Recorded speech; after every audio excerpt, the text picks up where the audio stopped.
You know, as NBA fans, we always tend to overreact to certain things that we see, but trust me, this video is no overreaction. YouTube, what's up? Your boy Young Mustard is back, and I just gotta say, the Denver Nuggets, they are live. And I said my whole thing about overreactions in the intro because the Nuggets are actually 3-0 ever since they acquired Aaron Gordon at the trade deadline. And I just want to say, I told you so, I told you so, I told you so, I told you so. For those who watch First Possession, you know I told you guys that Aaron Gordon's pickup made them one of the biggest winners of the entire trade deadline. The other big winner I said was the Bulls, and yeah, we've been struggling. We're 0-4 since the pickup of Vooch. I don't want to talk about that. It hurts too much. But as it pertains to the Nuggets, man, I gotta say this team looks dangerous. But before I hop into my bag, let me give a shout out to my Twitter and Instagram. If you're not following me on social media, make sure you do that at the end of this video. The links are down below in the description box as well as the @ names on the screen. But without further ado, let's talk about why you need to wake up and stop sleeping on the Denver Nuggets. Last year, we all know the Nuggets got further than we expected as they went to the conference finals, and on the way there, coming back from back-to-back 3-1 deficits in the first and second round. But with great success leads to higher expectations, and the Nuggets were given those expectations, and for good reason. But unfortunately, this year, the Nuggets failed to live up to those expectations as it pertained to the beginning of the season. And to be honest, there are a multitude of reasons as to why they started off slow, but to me the biggest reason was the loss of Jeremy Grant in the offseason. Because though yes, Michael Porter Jr. did miss time due to COVID, I don't really look at that as the main reason, because defense is what they sorely needed in the absence of Jeremy Grant. Because not only in the playoffs was he doing a good job on the offensive side of the ball in a lot of those games versus the Lakers, but on the defensive end you were also able to see his worth and contributions towards that team,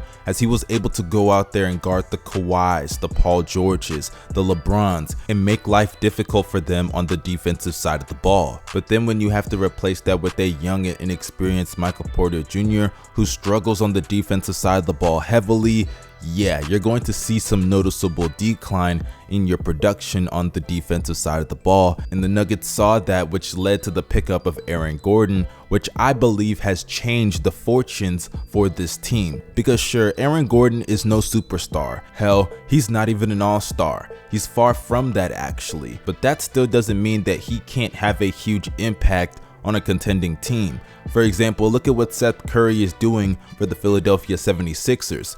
He's, in my opinion, a role player, but still has a huge and significant impact on the Philadelphia 76ers that has led them to becoming one of the best teams in the league this year. But as it pertains to Aaron Gordon, you could just look at what he did last night against the Los Angeles Clippers for further proof of what this team is going to look like with him on the roster. As on the offensive end, he was able to contribute with 16 points and 6 assists. He was playmaking and scoring. He's a really good slasher due to his athleticism. Off the ball, he can get some backdoor cuts, and obviously due to his athleticism, he can be a great lob threat. Let's not forget that even though he may not be the greatest shooter in the world, he's still capable of stretching the floor from behind the three-point line, so that also is a plus. But as I said earlier, the Denver Nuggets did not need offense on this team, because when you have Nikola Jokic that can give you 30, 10, and 10 on any given night, as well as Jamal Murray that can drop 50 on any given night, it's safe to say that offense is already a taken care of need.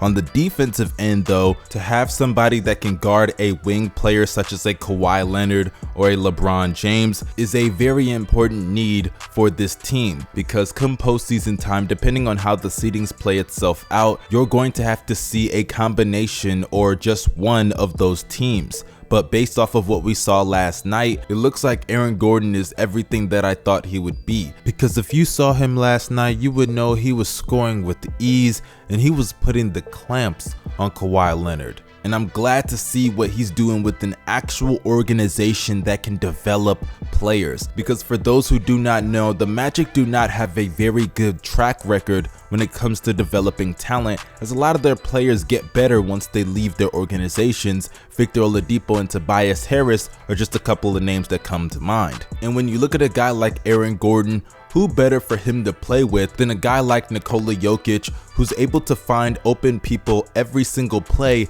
because whenever you double him, you just know he's going to make the right play and an easy bucket is going to be found. And Aaron Gordon can take advantage of that, especially with his athleticism. So from now on, when you talk about the contenders in the Western Conference, you need to bring up the Denver Nuggets, because I don't really see how any other team is definitively better than them in the West. If you want to say the Lakers when they're at full strength are the best team, I have no issue with that. But aside from them, I don't see any other team being definitively better. And the only reason I'm giving the Lakers the edge is because they're champions. They beat the Nuggets last year, and when they're healthy, they have 2 of the top 5 to 10 players in the league, and they are the only team in the Western Conference that can say that. In the case of the Denver Nuggets, man, they gave them a hell of a run for their money last time. Don't let the 5-game series last year fool you into thinking that it wasn't a challenge for the Lakers to get past the Nuggets. They could have easily lost a lot of those games, and that series could have gone down a different story had certain plays and moments had a different outcome and result. So in conclusion, looking at this Denver Nuggets roster, this is a very competent roster from top to bottom that has the ability to not only be productive on the offensive side of the ball at an elite level, but to also provide some elite production on the defensive end. And the pickup of Aaron Gordon was the key need that they had throughout the entire season. And if you're still not sold on how great Aaron Gordon is on the defensive side of the ball and just how great he fits on that team, just go do 2 things. Obviously, go watch his tapes, because you gotta go watch him play, but also go look up his matchup numbers, because when you do, you will see that this guy is the LeBron stopper. Now, obviously, I'm not saying that's going to hold up throughout the entire season, because in the playoffs, LeBron is a different animal. This guy turns into a whole different player. So for all we know, he could get cooked by LeBron in the playoffs. But from what he's shown in the regular season, there is no reason to think that he cannot be at least a force on the defensive side of the ball when they face a LeBron on the Lakers or a Kawhi Leonard on the Clippers. So the entire NBA and its community should really be on notice that the Nuggets are coming. Sure, last year they did catch a lot of people by surprise, but as of now, with the pickup of Aaron Gordon, I just don't see how any team is definitively better than them in a very, very strong and competitive Western Conference, in which they can not only win, but eventually reach their first finals in NBA history. But that concludes this video. You guys comment your opinions. I would love to know what you guys think of the Aaron Gordon pickup and how it affects the future of the Denver Nuggets. Also, drop a like if you enjoyed this video, and of course subscribe if you're new to the channel. Push the bell for post notifications and join the Young Mustard family, you know what I'm saying? But that concludes this video, you guys. Make sure y'all stay safe and have a blessed day. I'm out. Peace.